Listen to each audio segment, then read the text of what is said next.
Bonjour, nous sommes deux élèves apprentis à l'INSIC, Institut supérieur d'ingénierie de la conception, rattaché à l'école des mines de Nancy. Nous avons décidé de suivre cette formation par le biais de l'alternance et ainsi découvrir le monde professionnel en ayant un poste d'apprenti ingénieur.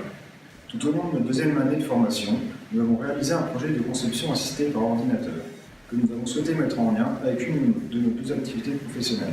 Pour ma part, je travaille chez Explicit, une entreprise aéronautique sur Paris qui conçoit des sacs d'avion ultra légers. Mais aujourd'hui, suivons Jefferson dans son entreprise à Colmar.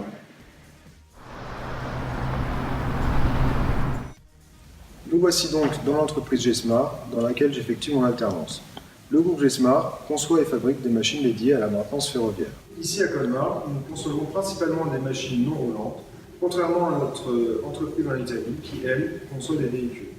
Voici le KGTV, un produit entièrement fabriqué en Italie. C'est une pelleteuse de type Railroad. Nous en avons un exemplaire à Colmar, ce qui a attisé notre curiosité.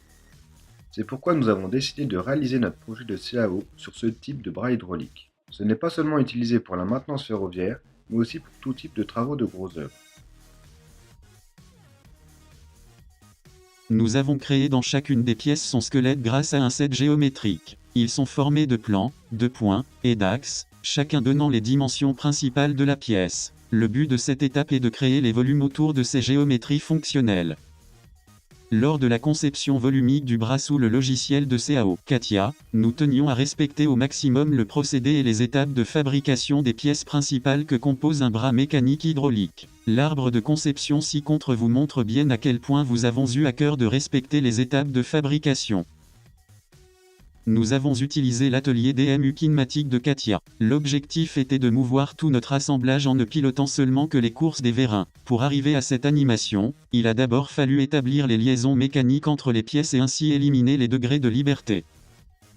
La dernière étape du projet consistait au paramétrage VBA de notre assemblage à l'aide d'une userform. Bien que nous avions déjà entièrement paramétré notre CAO directement sous CATIA, l'objectif de cette application était de pouvoir configurer un bras mécanique hydraulique, de façon rapide et intuitive, qui modifiera l'assemblage en temps réel afin d'avoir un fichier correspondant aux besoins du client.